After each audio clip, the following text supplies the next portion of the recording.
Billwood Properties, premier partner of the Ruppertwood Football Netball Club. G'day everyone and welcome to episode 13 of The Tank. I'm Nathan Caldone and tonight I'll be hosting. On tonight's show we'll have all the massive results from the weekend's game against Diggers Rest. We'll have a chat with Jake Sutton, our latest first gamer for the club. Mitchy Boy's back on the show, club icon, and the gorgeous Lukey Cannon will be making an appearance. 60 seconds with feet returns, find out all the goings on around the club. BT rocked the tank this week. Wowee, what a night. Alright, on with the show.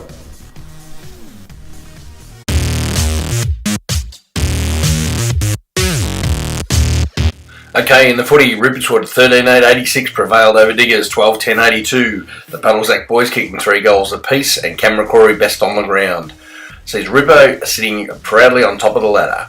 In the reserves, Ruppertwood 5-4-34 went down gallantly to Diggers Rest 7-13-55. 5 single goal scorers and Matty Smith with best on ground performance. In the under-19s, Ruppertwood 28-20 defeated Diggers 4-3 with Jacob Shaheen, the goal-kicking machine, scoring another 8. Best Jacob Shaheen and Luki Sultana. Rightio, we're here with the senior coach Nick Ash following a really stirring win today from the boys, Nick. Yeah, it was a fantastic effort, mate. Basically, we had 22 blokes. Bryce went down early in the first quarter, and we wish him all the best. Hopefully, it's not too bad of an injury. But yeah, so in the end, we had 21 blokes doing their role, all doing the little things we asked for, doing all the effort and pressure and hardness, which we asked for 120 minutes, and it was a great result in the end. And it was really good to see. It's really good to see a couple of the boys who we brought in over the last couple of weeks to do some roles, really play their role today. Yeah, they came at us really hard in the last quarter, and it was really pleasing the way we steadied and kicked away again. Yeah, it was. They challenged us in the third quarter, which we always knew they would. They're a quality side, and they've got a lot of experienced players right throughout, with Bobby and Kegger and Crowley and those type of players.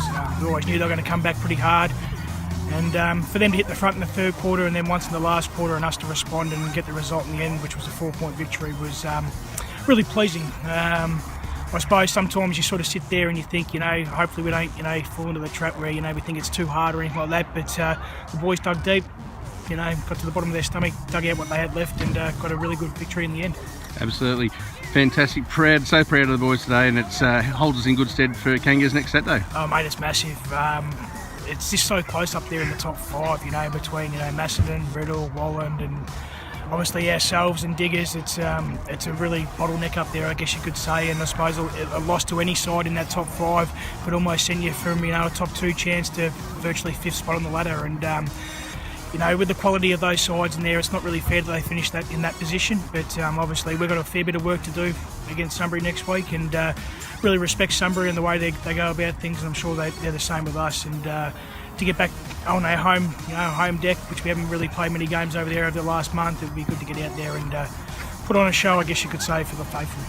Brilliant. Thanks for your time, Nick. No worries. Cheers. Okay, here we are with senior debutant, Snowy. How was your day today? How'd you find it today, mate? Yeah, it was pretty nerve-wracking to start off, but yeah, we had a good start. It was real tough and physical early, but yeah, made my way into the game, missed one early, but lucky enough to get into one in the last. Yeah, I thought you were going to join the first kick in the senior first goal club there for a while. It unfortunately wasn't to be, but you got one later in the game, which was great, mate, at a crucial time of the game. Yeah, it was lucky enough for it to fall in my hands, and yeah, just put it through, which was good. It was good. Fantastic game of footy. The pace would have been a little bit different to what you're used to? Yeah, the first about, I reckon, 15 minutes in the first quarter took a lot to get used to, but coming up from the 18s, yeah, a lot of hard work. Fantastic, mate. Terrific debut. There's a lot of positives, mate. Great outcome, and I look forward to a stellar career for you at Rupo, mate. Thank you. Good on you, pal.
Okay, in the netball, in the A grade, Rupertwood 50 defeated Diggers Rest 29.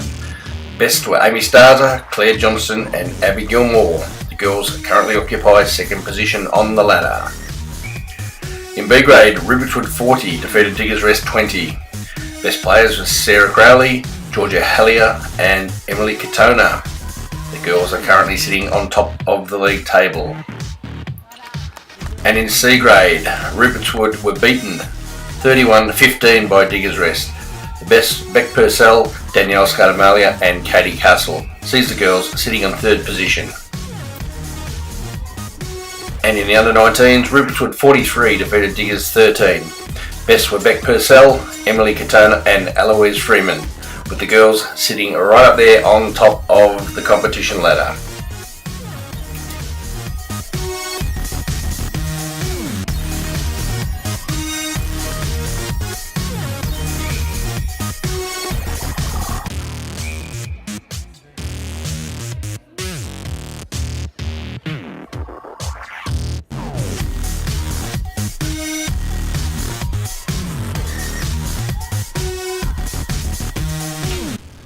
Joining me as a special guest tonight is Bluey, one of the club icons.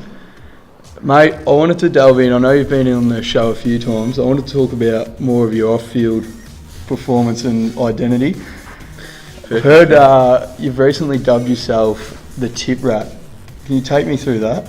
Yeah, so obviously Stephen Milne, pretty similar kind of players. Just little small forwards, pressure accent, all that kind of stuff, really our forte. And there's an audio clip from Triple M back in the day. I think it was the Saturday Rub with James Brayshaw, basically just saying the tip's gnawing through a carcass for about 5 minutes straight, and I really enjoyed that one. So I thought I'd bring it to the club. Oh mate, I reckon very well suited nickname, that's for sure. Like I said, off-field is where you come into your own. What's your favourite club function for the year? Thus far, or in the Rupo calendar, what's your favourite function to attend? I reckon beer pong. I reckon we'll go alright. Beer pong. Myself and you, Blue Light Disco going up as a team this year, so I reckon we'll nice go plug pretty for our strong team. on that night. Yeah, get We'll around. go the early Clara, I reckon. I reckon we'll take it home this year. Yeah, I'm backing us in. Absolutely. Now I'm hearing whispers from the boys. You reckon you took a specky the other week. Is it true? Is it true that you've nominated yourself to the RDFL for Mark of the Year? Oh, well, I definitely would have if I would have grabbed the ball, but I just forgot to get up and grab the ball, so yeah. Now this is a direct quote from you. Doesn't matter if I actually marked it, hang time gets me the award. I think it's a car maybe. Yeah, well, I do deserve a car for it. It was pretty I got off the ground, so I was happy with that. Yeah, you'll take it. Absolutely. You've been in red hot form. When do we expect you to run out at 2 o'clock? Knocking the door down? Give it 5 weeks, I reckon. 5 weeks, so the run into finals, you expect to see. I think it's about the first final, so yeah, that's when I do my best work. Absolutely. Before a game, take me through I've heard you've got a strict pre-game meal you like to have. What is it? When do you have it? So every Friday night, parma and chips. Just nice, nutritious, delicious meal before a game, and then don't eat until a game after that. Don't eat at all. Yeah, well, I've got to burn a bit of fat that's stored over. So. What sort of cheese to sauce ratio do you run with? Are you more of a cheese man, bit of a sauce? Both have to be pretty equal. So you go equal. They have to have equal, nice consistency. Controversial. All right, if you insist. Well, mate, thanks for coming on again. I appreciate it very much. Thanks for having me. It's been great. Good to delve into your off-field life. Thanks, mate. Cheers. No worries. Just back again here with Bluey. I've had some late entry of questions that needed to be asked. Yeah, fair call. A few things that we need to clear up. Is it true that you once told a girl at a well-known nightclub that you played for Coburg today and you were a little bit sore? And did it work? Happens most weekends, but yeah, definitely did happen. Success? Yep, success. I'll thank you for that one. That was one of your final moments on a Saturday evening. No, mate, nothing to do with me. And the other thing is, you're a locksmith. You deal with locks, packing locks, fixing, all that kind of stuff. Is it true that you told a girl that you make mini swords for doors. Mini swords for doors, yeah. Makes it And sound a claim bit that more, you're a sword maker. makes it sound a bit more interesting than it actually is. So, Oh, mate, that's good. Well, thanks again. hey, thanks for having me, bro. No worries. Morfab Engineering, Platinum Partner of the Rupertwood Football Netball Club. Our next special guest is Lukey Cannon, well-known gorgeous boy, and now apparently a swingman, mate. You talk us through Saturday. You played both ends of the ground. Yeah, it's not the first time I played on round one in the back line. I don't mind it down there. Bit scary, but I don't know, I'll do what the club needs, I suppose. What's the difference in, say, playing forward to playing back? Do you find it a bit easier, a bit harder, Just a bit scarier. a bit scarier, a bit more pressure? Yeah, a lot more pressure, especially Oh, on that's Saturday. it. What do you do for a living, mate? Are you studying? Are you working? I'm an electrical apprentice, third year at the moment, so Third year, getting a bit of pressure on, getting the pointy end. oh, yep. What about your Rupo journey, mate? Have you always played at Rupo juniors? Yeah, from juniors. I think I started in the under 12s, so a bit later than most of the other boys, but won a few flags with them, so that's always good. Oh, very good, mate. What's your nickname? And do you remember who gave it to you? Oh, really cool nickname. Everyone just calls me Lukey. So maybe your or parents? Cannon. Yeah. Yeah, just... No, well, my name's Luke, but you know Yeah, they add the right. Y. Oh, that's fair enough, I guess, eh? Mate, have you got one particular highlight from playing at Rupo over the years, or anything that stands out? Just winning the flags. Probably the grand final in overtime that we won.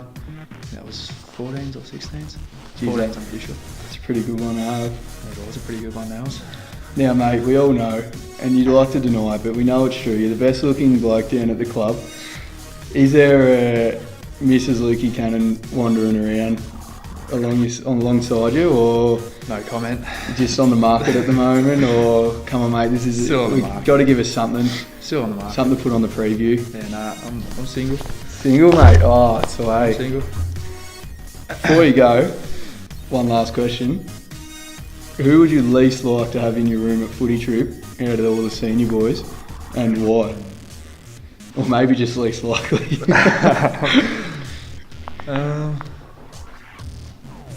Put me on the spot. Blue would be up there, I reckon. Bluey. Yeah, Least likely for Bluey. it's just a bit much sometimes. He's just a menace, isn't he? We've had him on the show. He's just flipped the show upside down. He's I can just a imagine. menace. He's a Yeah. wrecking ball. Oh, thanks for having me. Thanks for having yourself Thanks, on mate. the show. Thanks for having me, mate.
Pinnacle Print Group, Platinum Partner of the Rupertwood Football Netball Club.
We have a few important dates coming up at the Tank. First of all is the dinner dance, which is on the 28th of July. Get your tables organised and booked as soon as possible because numbers are limited. See Lauren as soon as possible. The second is the Bonanza, which is the 11th of August. $8,000 door prize. If your ticket is last read out, see Muzzer to secure your ticket. They're all selling fast. An afternoon at Rupo is happening during the last home and away game against Wallen, which is the 18th of August, commencing at 1:30. $20 entry fee, includes afternoon tea, complimentary champagne on arrival. See the lovely Lauren for tickets, as they are at a premium. After the final credits roll, stay tuned. We have a piece showcasing Villawood Property, our major partner. Make sure you support all of the sponsors as they are crucial to the survival of the club. Okay, that's it from the Tank for another week. Stick around for the RDFNL footy show and Netty show with Tara and Yeendy.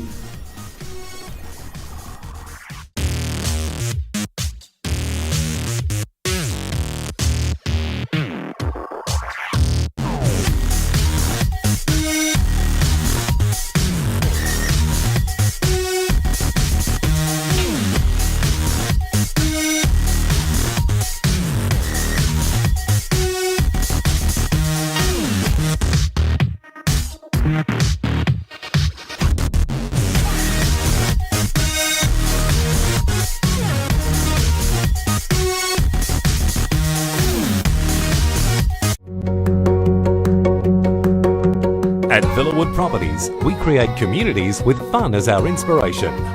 Not only do we create vibrant communities, we support communities. 3, 2, 1, here it is, we're starting right. Whether the ones we create ourselves or the broader community and throughout. We do so with that unique Villawood combination of energy, creativity and community. Mum, can we live here?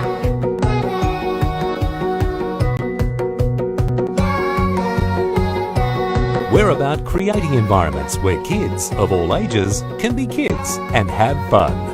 We create environments where you can put yourself on life's stage and get involved. Our communities and events are places where you can meet your heroes, whether sporting heroes or superheroes. Where there are no barriers to fun and where you can fly high.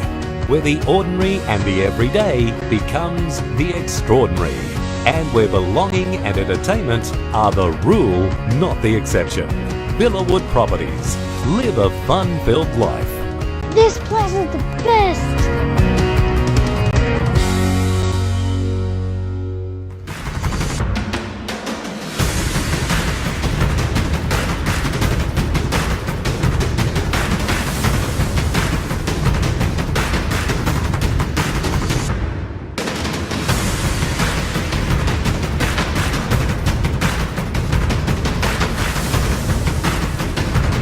G'day and welcome to another big edition of the RDFNL Footy Show. Thanks to On Time Delivery Solutions. My name's Yeendy. I'm joined by Tara and Murray. Thanks so much for joining us this week. Thanks for having me. Certainly, we're great to have the split round teams. We'll be very happy to have a bit of a break for those that can, but a big opportunity for some big games this weekend for the crowd to get out there and enjoy it. It is, and we've got the local derby, so that's probably the biggest attracting crowd. You get that one. Obviously, Romsey Macedon's another good-looking game there, but I think you'll have quite a few people get down to watch Sunbury Kangaroos and Rupert's Wood. Yeah, exactly. That's just the way the fixture was crafted beautifully, which is very exciting. It's sort of weird with this particular round because it is a 7-game round. It is. Obviously, we've got 4 this week, and then we've also got the catch-up game from round 1 from Romsey and Diggers Rest. So Romsey and Diggers Rest don't get a break over this period. They do play both rounds, but then we'll finally get a true indication of where every team sits on the ladder. So we've been talking about that Romsey and Diggers Rest have had a game in hand for a long time, but we'll get a clear indication of where they actually sit and who's sitting where. Yeah, absolutely. I'm gonna put my league hat on here and say congratulations to the clubs involved in the enabling the Diggers and Romsey game to sort of take place. I know. I think it was the Diggers was Wood End Heskett. Yeah. So we had Lansfield and Wood End Heskett were scheduled to be involved in games, and they were able to sort of switch them around to ensure that we can have Diggers and Romsey sort of take place for this sort of split round area, which is great. Yeah, no, most definitely, and it sort of saved an issue. We probably looked at the other one was the Queen's birthday weekend, but a lot of people had already made plans, and it's better than both these two teams just having to settle for 2 points. I think they both want to get out on the park and get that win. Absolutely. As we turn our attention to the first game, we've got Wood End Heskett and Broadford. The Roos coming off their best performance of the year, while the Hawks coming off one of their most disappointing. It is. This is a must-win for Wood End Heskett. They've now lost 5 on the trot, and I think they've probably lost 6 out of 7 or something like that. Yeah, they haven't after getting off to a flyer, they've really struggled. And look, they dropped a match last week they would have penciled in as a win, and probably one that most people expected them to win. So now they're taking on Broadford, bottom side, undefeated. Wood End has to get back to doing what they were doing in the opening rounds and start finding that form if they want to play finals. I think anything less than, I don't know, a 20-goal win would probably be disappointing there for the Hawks. Look, I don't think the margin is what it is. It's more about making sure they're playing the right football and getting back to what they were doing earlier in the season. And that's probably the key. If that results in a 20-goal margin, so be it. But I think, the key is for them making sure they're following to the structures and the plans and all of that so they can get back on that winning note. Love to see how Al Ray and Tom Gawthrop sort of work together in terms of how many goals they can sort of kick between them this week, because that's something Ray has been kicking goals. Gawthrop has sort of been another target, but I'd love to see both of them maybe kick sort of 4 or 5 each, just to get that confidence back within the duo. Look, and obviously you mentioned that Al Ray kicked 5 goals last week in the loss and was named the Hawks' best. So you've got that. Look, as long as they're getting a number of different options, you don't want to be relying on 1 or 2. Yeah. And that's why early in the season they had a lot of midfielders coming forward and kicking goals, and they've got to get back to that. They need probably 4 or 5 players with multiple goals to show they've got that depth and that range that will match it with those top sides. And given that Broadford's been in pretty good touch on the basis of last week's effort, I think they'll come in feeling pretty confident, and it's not going to be an easy game for the Hawks to try and get the structures and what they want in place. It isn't, and obviously I think Broadford played their best match last week against Lansfield. They won the second half, so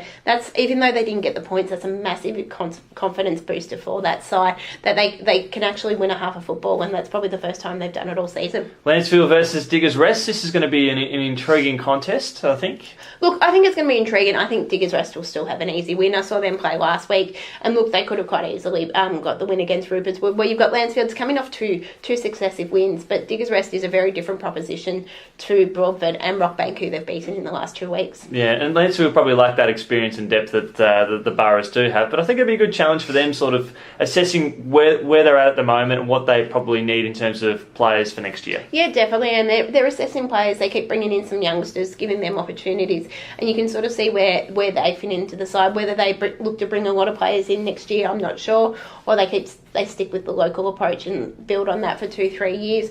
Diggers Rest has shown they are a side that has depth. I think they were missing 4 or 5 out last weekend. They had Tom Gleeson was still overseas. I think he's due back soon.